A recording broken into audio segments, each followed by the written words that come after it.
time always comes by hearing. You didn't believe you were dumb till you heard you were dumb.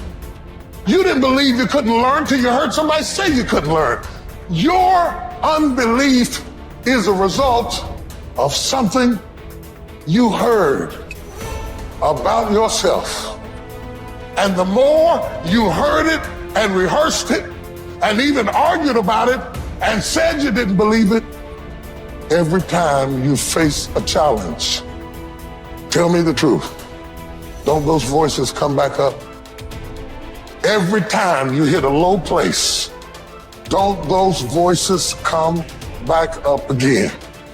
And you will never completely be healed or whole until you change the voice inside of your own head. And nobody can do this but you. You've got to make some conscious effort to begin to work to develop you. Start listening to tapes on a daily basis to begin to recondition your mind, to retrain your thinking. Listen to things that can empower you, that can enable you to create a new reality for yourself and a new life for yourself. You might appear to be strange around most people. Don't expect it to make sense to anybody why you've got to do this, why you have got to go. Why? I don't understand. You don't have to. I'm going for me. This is something I have got to do. How would an abundant person think? Write it down, dude, and fire and wire those thoughts in your brain and install the hardware. Keep doing it with attention and intention. It becomes the new voice in your head. It becomes a software program. And before you reach for your cell phone and start scrolling through your social media, close your eyes and rehearse in your mind how that person would walk, how they would breathe, how they would smile, how they would greet people, how they would be on Zoom calls, how would they be in traffic, how would they be at dinner. And the act of closing your eyes and mentally rehearsing the act, if you're truly present, the brain does not know the difference between the real life experience and what you're imagining. In fact, just a little bit of time, you start to install the neurological hardware to look like you already did it. You must have faith. You've got to believe in yourself. You've got to believe in your abilities, your ideas, unquestionably. You've got some idea, some dream that you might have to go back and brush it off and look at it again and say, I've got to do this. This is what I'm supposed to do. This is why I showed up. You've got to talk to yourself day in and day out, selling yourself on you and on your potentials. And all I want you to do every day is just say to yourself, when you feel that inner negative conversation saying you can't do it, just say it. It's possible. Other people have done it, then we can do it. We fail a lot of times. Well, a lot of other folks fail, and eventually they came back and they succeeded. So it's possible we can have what we want. And it's necessary we get negative, do-nothing people out of our lives. It's necessary we never stop learning and growing and developing ourselves. It's necessary that we never give up. Whatever we have to do, it's worth it.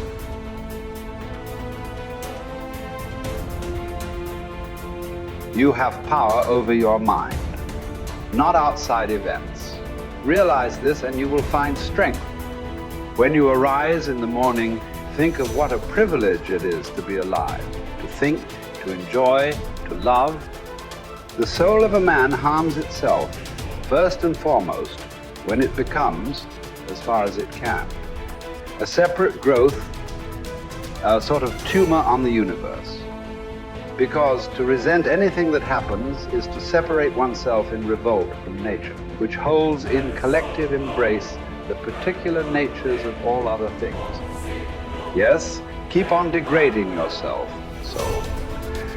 But soon your chance at dignity will be gone.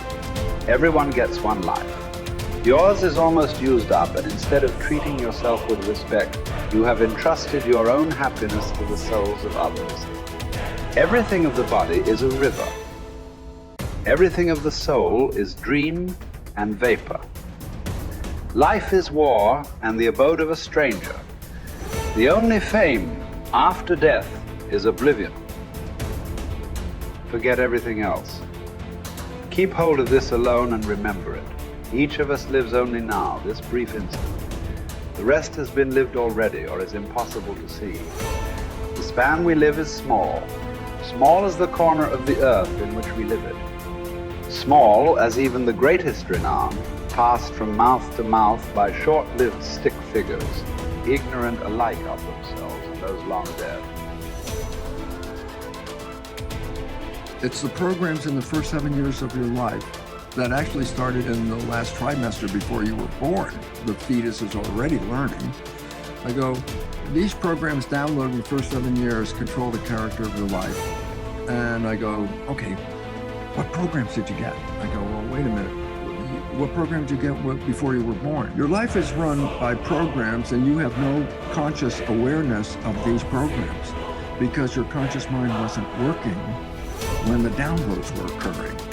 So all of a sudden I said, now we have a problem. I go, you've been programmed, you don't even know what the hell the programs are. 95% of your life is coming from the programs. Your life is a printout of your programs. Look at your life right now and recognize the things that you like that come into your life. They didn't get there by accident. They came in there because you have a program to, have those things. The things that you wish or desire, but you have to work hard, sweat over it, put effort into it. Why are you working so hard? And the answer is, whatever program you downloaded doesn't support that. And you're trying to override the program with the conscious mind. And I go, well, here's the problem. The conscious mind only working 5%, the program 95%. That's one problem right there, mathematically. That's a problem. Let me give you another mathematical. The subconscious is 1,000,000 times more powerfully computed than the conscious mind. So I say, now do the math. How effective is your conscious mind at overriding the subconscious? I say it works 5% of the time with a miniature computer. And I go, now that's your problem. I go, the only way you can override the program is not play the program, and that's when we said stay mindful. And then we then said, well, that's going to be difficult because we have to think. So there's only one way out. Reprogram the subconscious mind.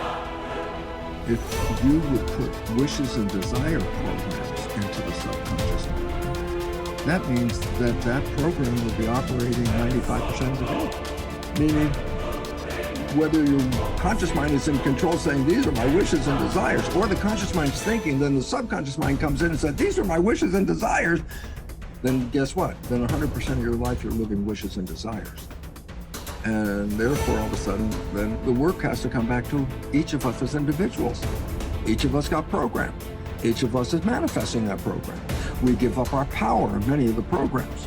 A fine example is, you were sick as a kid, and just like your parents and any other family members, when you were sick, you went to the doctor. I go, that's a habit. I said, what does it mean? It says, you learn this in the first 7 years. The program, it says, when you're sick, you give up this power and you go to that doctor and you accept the doctor as the power over you. Because when it came to health, it's like, no, you don't do it. The doctor does it.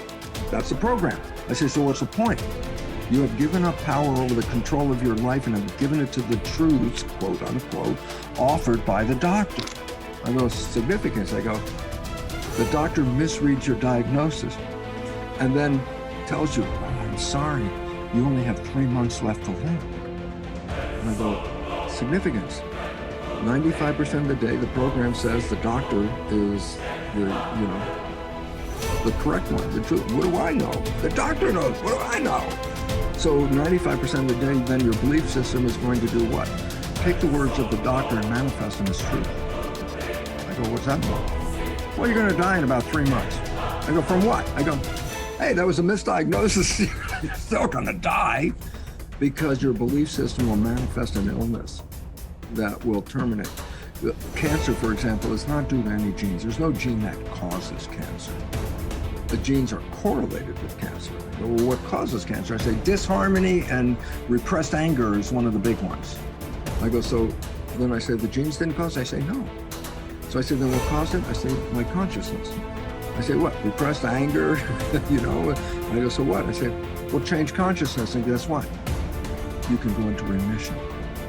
The cancer will go away as soon as you change the consciousness. And all of a sudden it's like, I thought I was a victim of the genes. I said, that's a program. And that is totally incorrect. Because as quantum physics says, consciousness is creating our life experiences. And as the new biology, which I'm familiar with, called epigenetics, is how consciousness controls the genetics. And all of a sudden I say, oh, well then biology and quantum physics now share the same story.